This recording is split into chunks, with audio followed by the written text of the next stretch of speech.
dramatically improved. Did you misjudge him, or did he mislead you? And at this point, isn't it clear that sanctions simply are not going to change his behavior?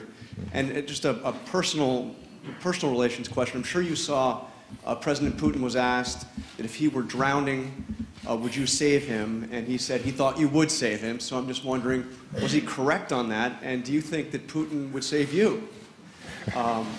And to President Park, in light of the fact that, as President Obama points out, North Korea is already the most isolated country on the planet, the most sanctioned country, what do you think should be done specifically if they go through with another nuclear test?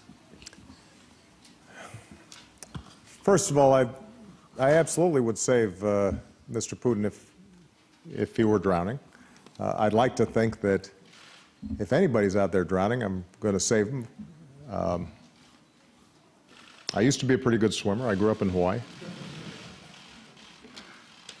A little out of practice. Keep in mind that when I came into office, the idea of reset was a recognition that there were a range of issues in which U.S. and Russian interests converged. It was in our national security interests to try to foster cooperation with the Russians so that, for example, we could have alternative supply lines to our troops in Afghanistan, so that we could obtain cooperation from Russia in applying sanctions to Iran and forcing them to the table to see if we could resolve that issue peacefully. And in fact, during the first term of my administration, the approach we took resulted in concrete benefits to the national security posture of the United States. We were able to reduce weapons of mass destruction. We were able to make sure that our troops were adequately supplied in Afghanistan at times, as you'll recall, when there were some tensions within Pakistan after we conducted the raid against bin Laden in Abbottabad. We were able to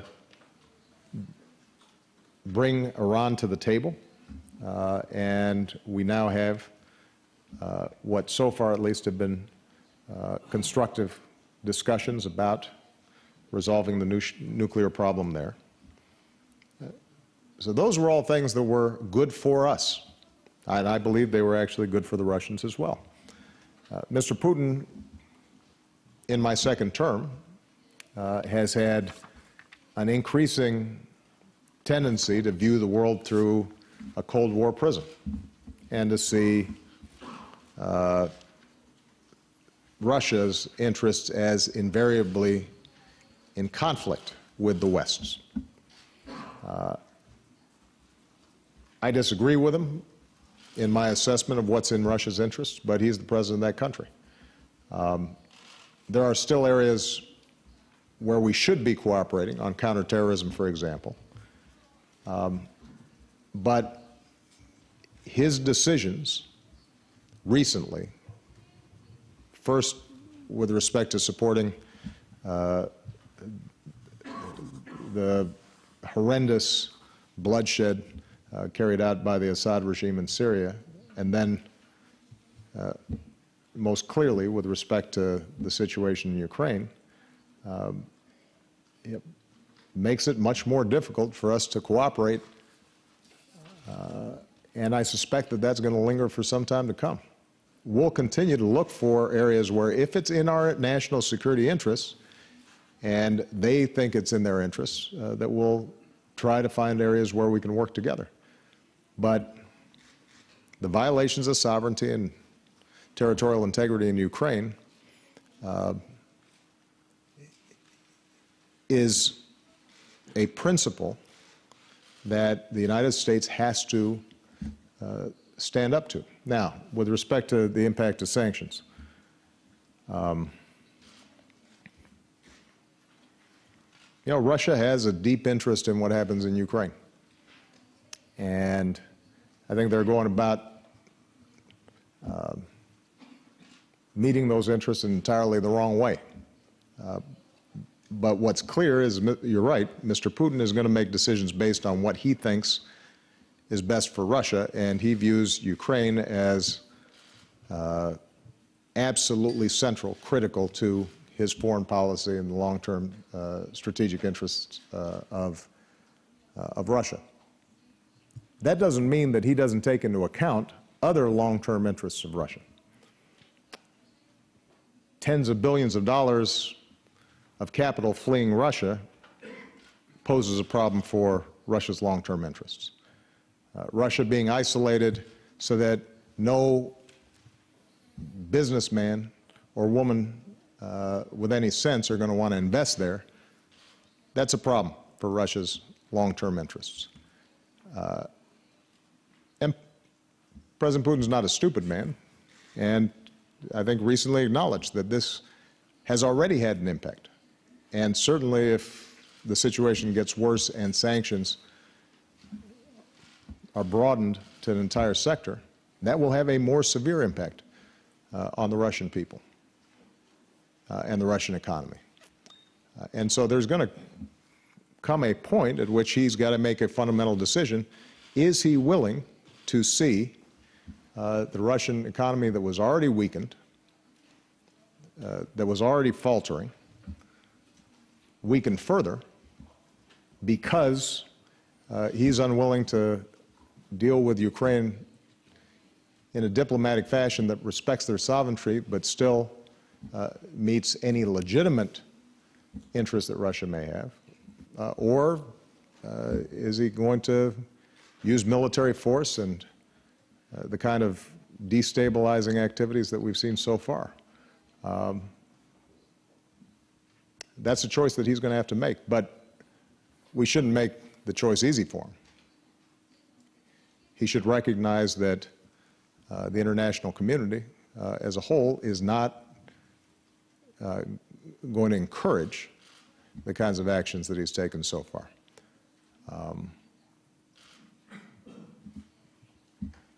But you acknowledge sanctions may simply not change his behavior. Well, Jonathan, I think that's self-apparent. I think that there are no guarantees in life, generally, and certainly no guarantees in foreign policy.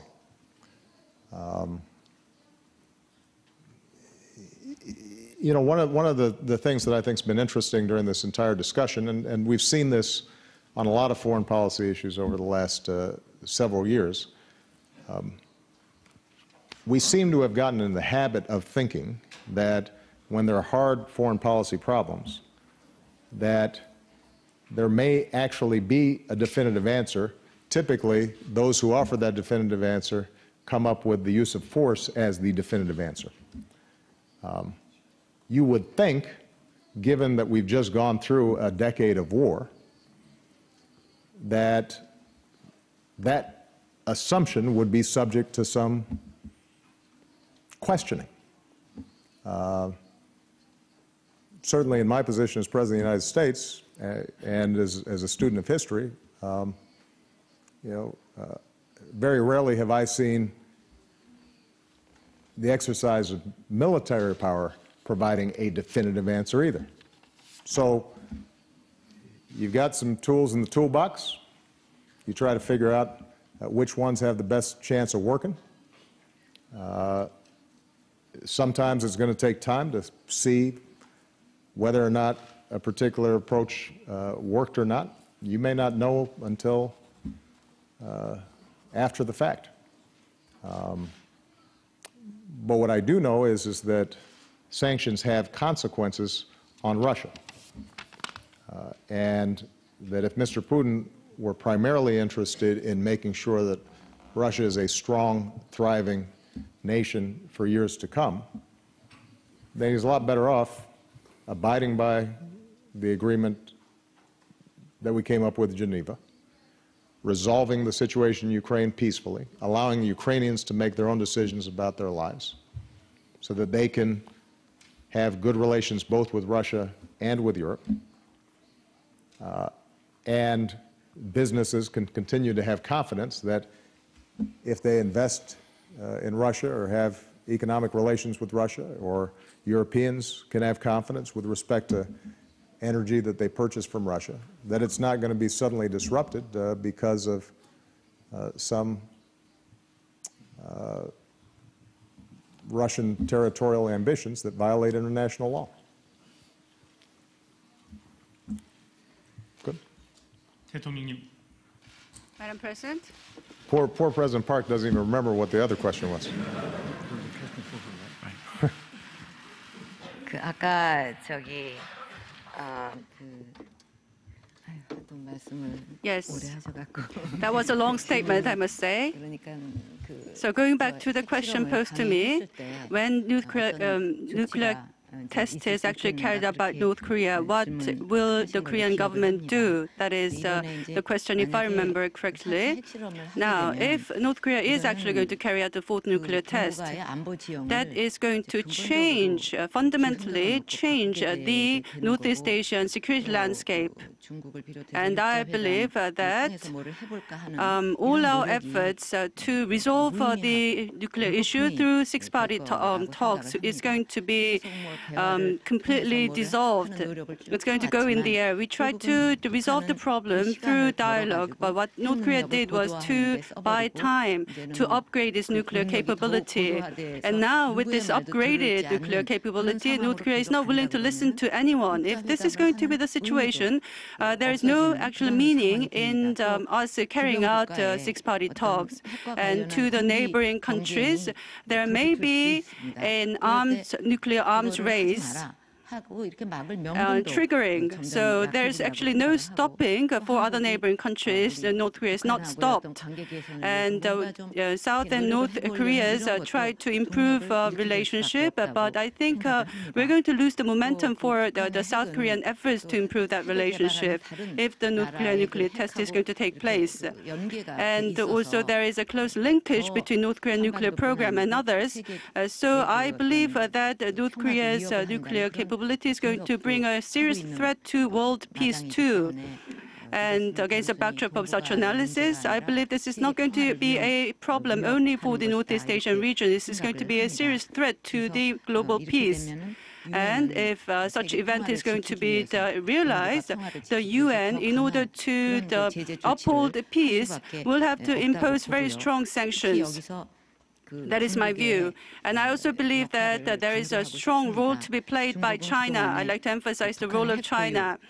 China, with regards to possession of North Korea's nuclear capabilities, by testing, North Korea has strongly opposed to the idea, and it has also maintained a very strong position for the UN sanctions.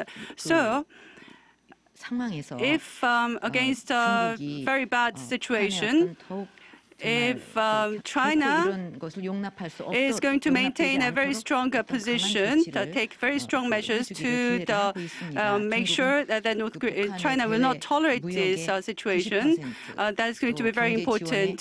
The trade relations, about 90% of trade relations and about 80% of economic support is going from China to North Korea, and therefore China's influence in North Korea is indeed huge. And against this very dangerous situation, I really look forward to China's leading role in making sure that the threat is not going to be translated into action. That is my hope. 박근혜 대통령, 오바마 대통령 두 분 Thank you 정상과 very 양국 much. 기자단 여러분께 감사드립니다. Thank you, Madam President, Mr. 기자회견을 President, members of the 마치겠습니다. presidential entourage and the press corps for your time today. This concludes the Cheongwade press conference. Thank you very much.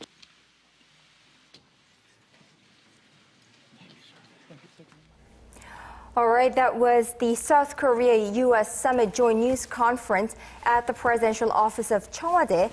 U.S. President Barack Obama, visiting U.S. President Barack Obama, sat down for bilateral talks or summit with President Park Geun-hye earlier today, and that was the Joint News Conference.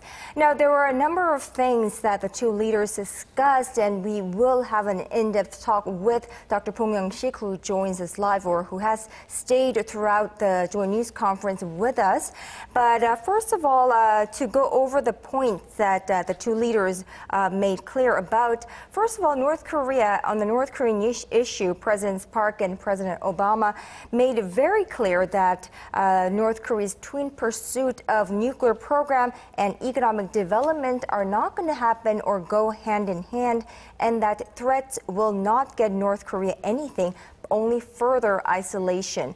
Now, as for the fourth nuclear test, President Park Geun-hye actually said that North Korea is ready for a fourth nuclear test anytime and will carry it out anytime that it seems is ready. However, six-party denuclearization talks will dissolve upon a fourth nuclear test. Now, of course, U.S. President Barack Obama also said that any further provocation from North Korea will not be tolerated and that he stands hand in hand with South Korea in countering that threat. And if North Korea were to launch any further provocation, it will be met by strongly met by the international community.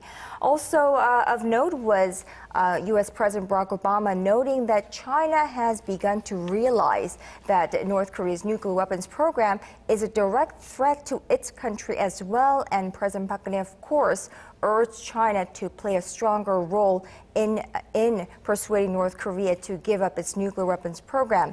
Now, they also talked about the economic ties, and U.S. President Barack Obama, in fact, deemed the Korea-U.S. FTA a success in its first 2 years of being in effect, with increased trade both ways. Right, a win-win situation for both sides. And of course, it was interesting to note President Obama opening his speech by expressing his condolences or pronouncing the Korean words in perfectly, saying "Edo" to all the families of loss who have suffered tremendous losses because of the recent ferry incident, which is probably one of the reasons why the conversation took a little bit longer than anticipated. And of course, he did reminded us all that there is no overnight, strong, powerful, instant solution with the North Korean issues at the moment. Rather, we need consistent, strong, unified effort in the region, not just China, not just Japan, not just Korea, not just U.S., but an overall effort by all sides. And of course, most of the questions were addressed to both presidents about the effectiveness of sanctions. But at the same time, right now, we are not going to simply go above and beyond to start provocative actions against North Korea or anything like that. We need to weigh possible options. Right. However, the two leaders did say that they are looking at ways to add or further put additional sanctions on North Korea. However, a reminder by U.S. President that North Korea already is the most isolated country in the world. Of course, as for you mentioned condolences by U.S. President Barack Obama, he expressed his condolences and said "Edo" in Korean. And brought a whole magnolia tree to be planted right in Danwon High School. That was a very thoughtful gesture by the president. Right. Also, he brought with him the U.S. flag that flew over the White House on April 16th. That is when the Sewol ferry sank off South Korea's western coast with roughly 300 people or students missing from that incident. Now, they also discussed the Northeast Asia conflict, where President Park said relations with Japan can only improve if Prime Minister Abe's pledges towards warming ties through thoughtful actions with regards to the so-called comfort women are carried out. And President Obama, in fact, said that he thinks that Prime Minister Abe does recognize that this is an important issue and it needs to be resolved. Now, as for the OPCON, Operation Control Transfer, U.S. President Barack Obama confirmed that they will reconsider the 2015 deadline or timeline for the operational control. Considering the gravity of the situation at the moment. But before we go on, I think it's time for us to bring Dr. Bong Young-sik, Senior Research Fellow of the ASEAN Institute of Policy Studies. He's been here with us throughout this really long session, and it's time for us to turn to him for his insights on what he thought about the conference that went on recently. Just one question before your overall assessment. The two leaders said that they will visit the ROK-US, South Korea-US Combined Forces Command tomorrow together, and this will be the first time that the leaders of the two countries will be doing that. What's the significance there?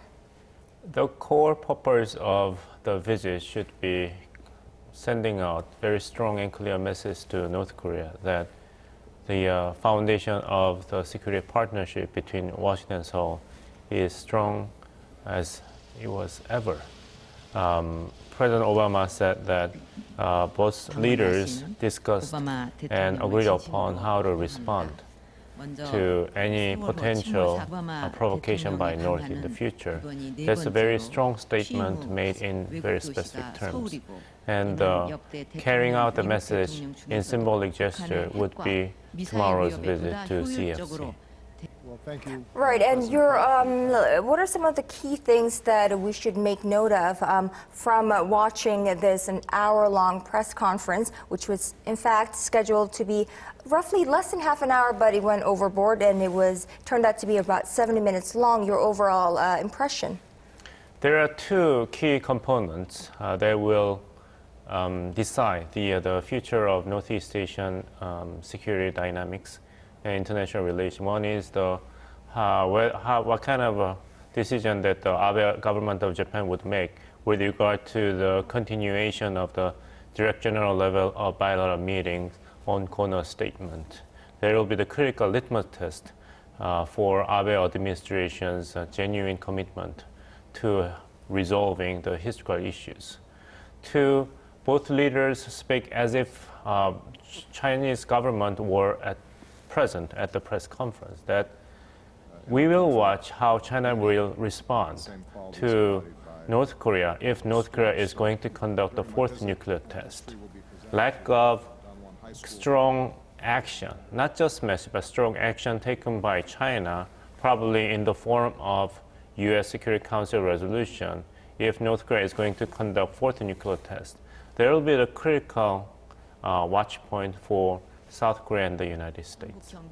Well, what's very interesting to note is that while this press conference was going on, the Chinese media announced that it's strongly urging North Korea not to carry out a fourth nuclear test. So I'm thinking that China is also very closely watching this bilateral summit between South Korea and the United States. That's correct, but at the same time, President Park Geun-hye's answer to the question from the press seems to be even stronger than that no more talk about good intention, no more talk about utmost effort. We will watch the result. The result should be made in a clear action taken by Beijing to join international condemnation and punishment of North Korea if North Korea is going to go ahead with another nuclear test. Right, a unified effort will be needed to bring North Korea down to earth someday soon. And China, of course, seems to be leaning more towards joining this effort. Of course, a little bit unfortunate that President Obama mentioned Senkaku without saying Diaoyu, but I'm sure he is a little bit jet-lagged, as you mentioned while we were watching the coverage. Dr. Pong Young-sik, Senior Research Fellow at Asan Institute of Policy Studies, thank you so much for being with us throughout this duration. Thanks for the invitation. Thank you. And that brings us to the end of our special live coverage of the South Korea-U.S. Summit News Conference. That was our news conference, and we will be back with the newscast, our average or our ordinary, regular newscast at 8 p.m. Korea time. Thank you for watching.